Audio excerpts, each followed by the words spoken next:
Hey all you cavies out there. Well, here's the second part of the Colubrid experience. Today is going to be based on the care and the setup for Colubrid. Now first of all, before we start getting into it, let me remind you, this is based on snakes and colubrids that are generally the same.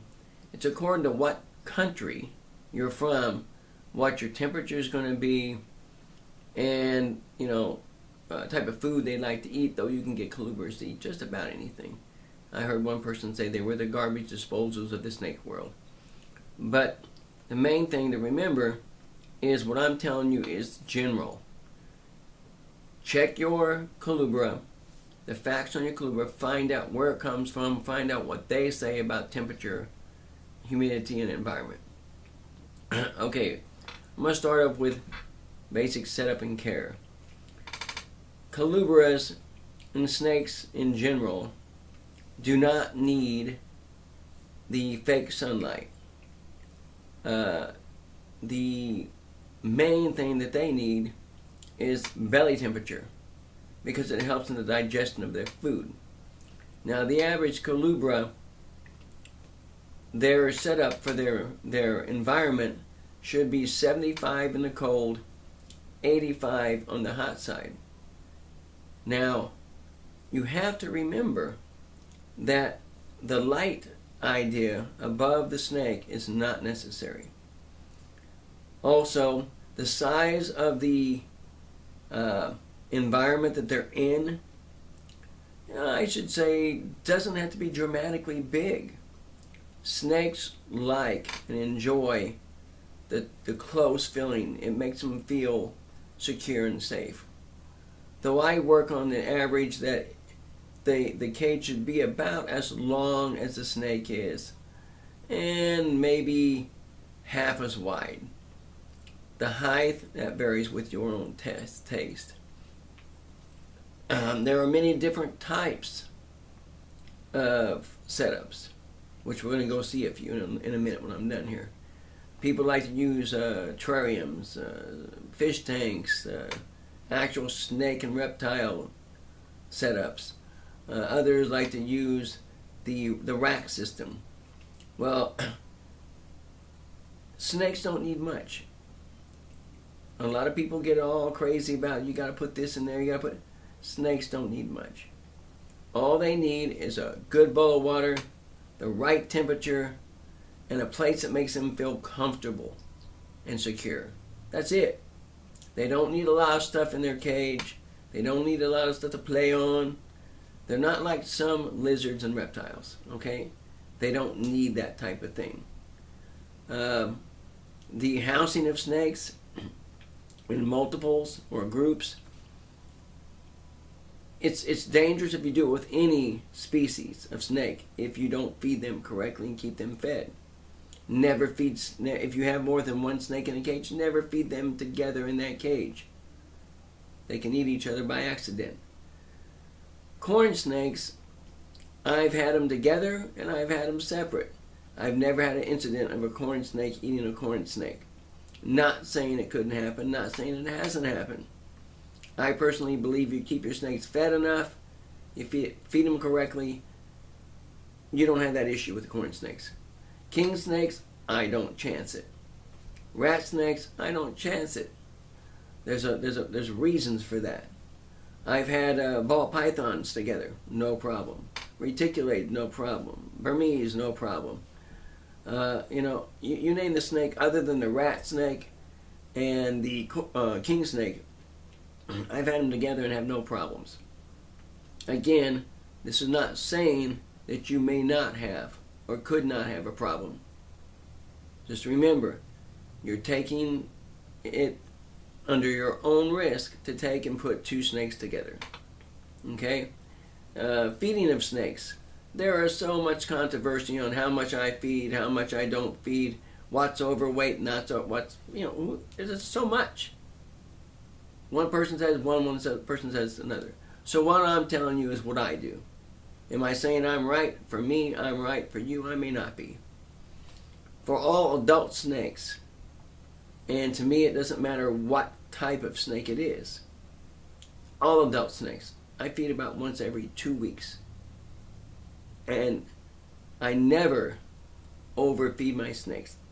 I feed them one prey item at a time. One for 2 weeks. My boas, red-tailed boas, get the XX large rats. My king snakes and corn snakes, the adults, get full-grown mice.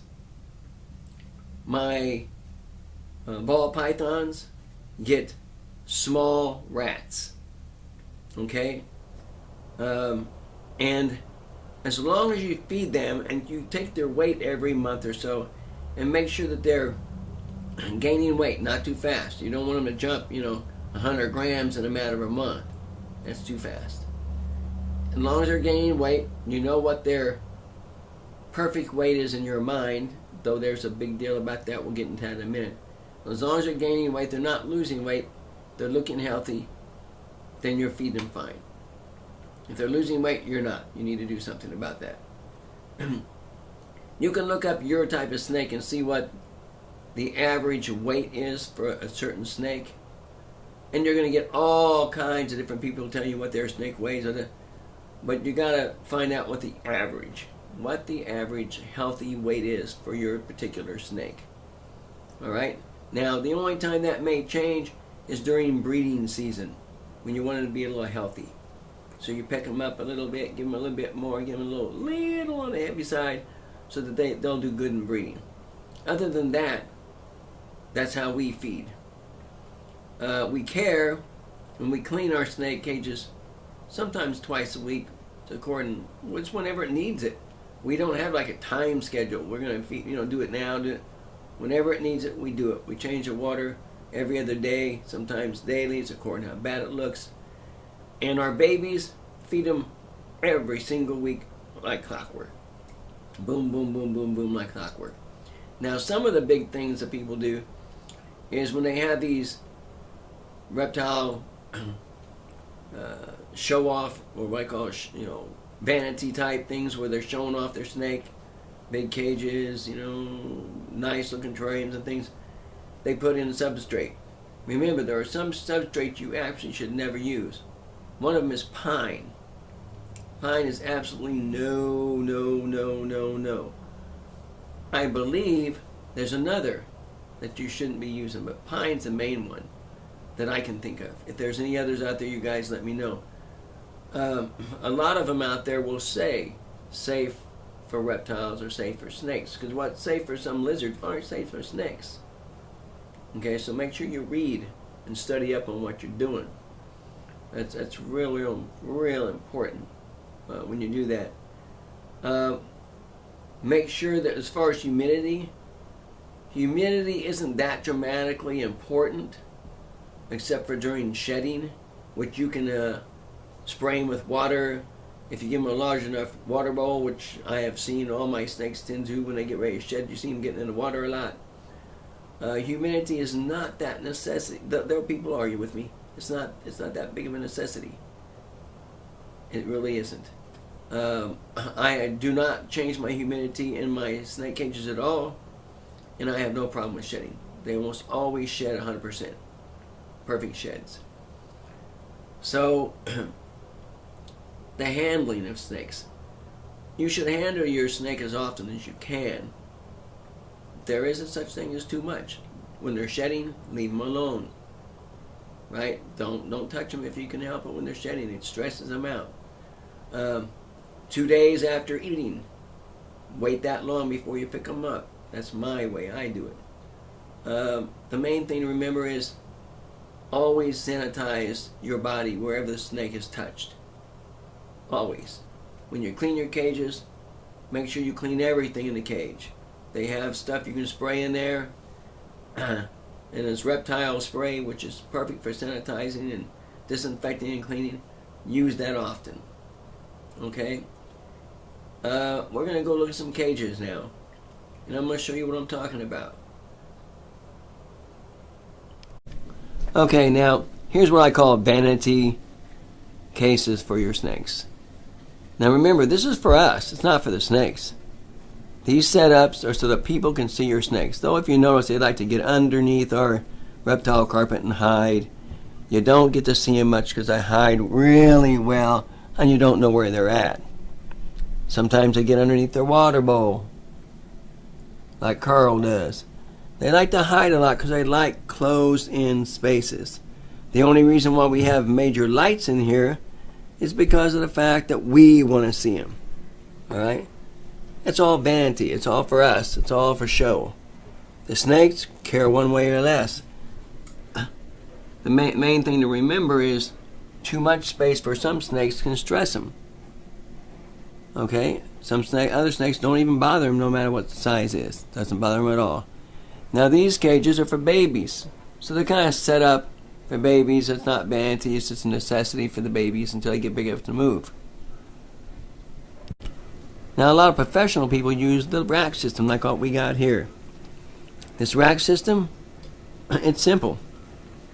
We have a water bowl in there for them. Some of them we have hides for. We have reptile carpet, and that's it. We don't need anything else. They don't need anything else. They feel comfortable. They feel secure and safe. And so with them feeling like that, there's usually not an issue with dealing with them. They're probably usually doing pretty good. Now, remember, everything I'm talking about, everything I'm saying, very controversial.